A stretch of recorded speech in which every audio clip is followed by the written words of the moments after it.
Olá pessoal, meu nome é Lucas, eu sou consultor da GEPAM e hoje nós vamos falar um pouquinho sobre a medida provisória número 926, editada em 20 de março deste ano. Essa medida provisória trata de algumas questões relativas às dispensas de licitação em caráter emergencial, também algumas questões relativas ao pregão e questões sobre a alteração unilateral do objeto nas licitações públicas. Essa medida provisória, ela não altera a Lei 8666, a Lei de Licitações. Ela também não altera a Lei número 10.520, que é a Lei do Pregão. Ela é temporária, ou seja, ela só vai valer, ela só terá eficácia durante este período de calamidade pública, sendo que ao final desse período emergencial, ela vai deixar de existir, ela provavelmente não se transformará em uma lei, tá bom? Então, o primeiro ponto que eu quero tratar com vocês aqui é sobre a dispensa de licitação para a contratação e aquisição de bens de natureza comum, inclusive serviços de engenharia. Mas aí você se pergunta, mas já há essa previsão lá na Lei 8666 para situações emergenciais? Sim, existe. Porém, a medida provisória traz procedimentos muito mais céleres do que aqueles previstos na Lei de Licitações. Essa medida provisória também permite a contratação de empresas que tenham sido declaradas inidôneas. Porém, deverá restar comprovado que essa empresa seja a única fornecedora para aquele bem ou serviço que a administração precisa contratar para combater a calamidade. Caso contrário,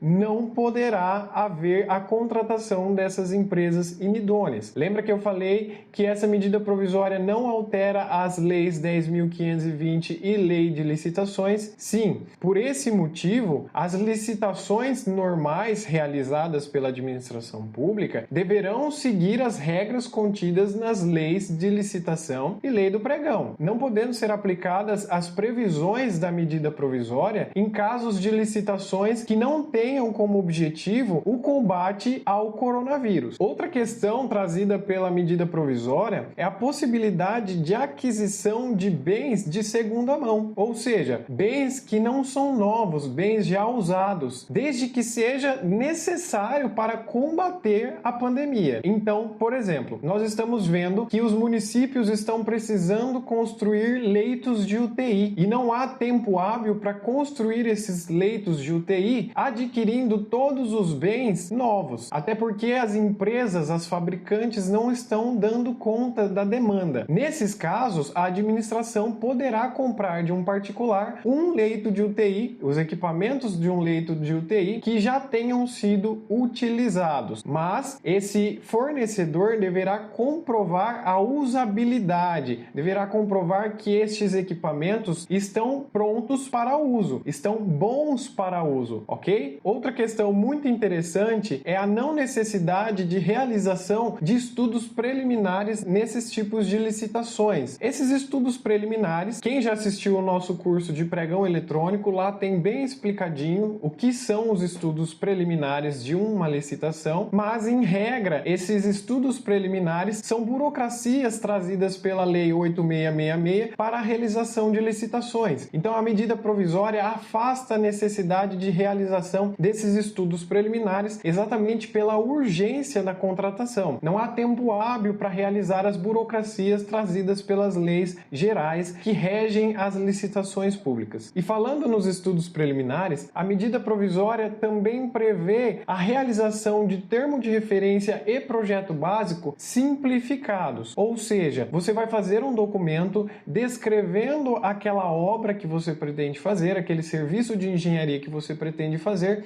mas de forma simplificada. Da mesma forma, no caso dos termos de referência, que são as peças que descrevem o objeto da licitação nos pregões. Então, esses documentos poderão ser realizados de forma simplificada, exatamente para dar celeridade ao procedimento licitatório nesses casos de combate à pandemia. Outro ponto que a medida provisória trata é a dispensa dispensa de exigência de alguns documentos de habilitação sempre que houver poucos fornecedores ou prestadores de serviços. Porém, a medida provisória estabelece que os documentos relativos à Seguridade Social e as declarações de não exploração de trabalho infantil deverão ser mantidos. Então, poderá sim ser dispensado, em algumas situações, documentos relativos à comprovação de algumas características econômicas ou técnicas, mas os documentos relativos à Seguridade Social e à vedação à exploração ao trabalho infantil deverão ser exigidos, não poderão ser dispensados. Também, essa medida provisória reduz pela metade os prazos do pregão. Entretanto, como nós já tratamos no começo desse vídeo, ela não altera a Lei 10.520, a lei do pregão. Então, a redução desses prazos valerá só para os pregões realizados para a contratação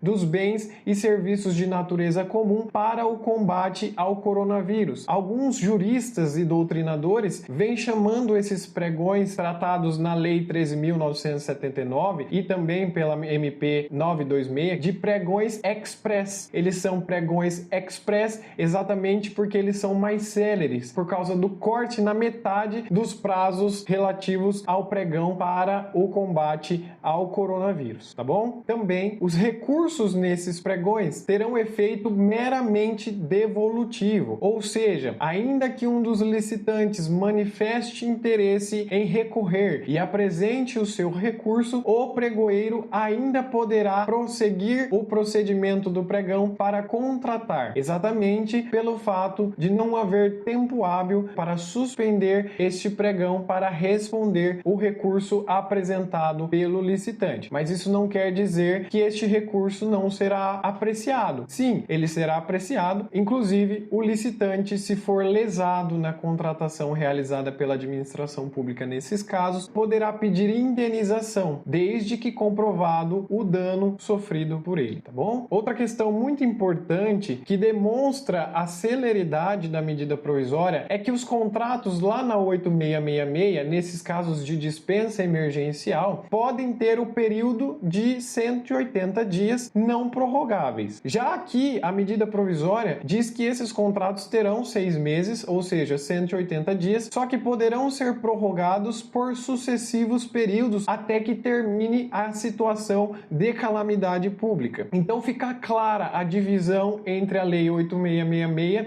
e a Lei 13.979, onde a Lei 8666 é muito mais burocrática, muito menos célere do que esta lei editada exatamente para o combate ao coronavírus. A jurisprudência dos tribunais já entende que, ainda que a Lei 8666 não permita a prorrogação dos contratos de dispensa nos casos de calamidade pública, ela poderá fazer novas contratações, sempre com 180 dias, só que nunca poderá prorrogar. Mas, aqui no caso da medida provisória, a administração poderá prorrogar por sucessivos períodos no prazo de 6 meses até que seja decretado o fim do estado de calamidade pública. Por fim, nós sabemos que a Lei 8666 admite a alteração unilateral do objeto para mais ou para menos em até 25% da sua totalidade. E quando se trata de reformas de edifícios ou de equipamentos, aí essa alteração poderá ser de até 50%. Já no caso da medida provisória 926, todas as alterações unilaterais para quaisquer bens ou serviços poderá ser de até 50%, diferente da lei de licitações, portanto. Mas, importante lembrarmos que esta medida provisória não altera a lei de licitações. Ela apenas prevê essas situações para os casos de combate ao coronavírus. Então,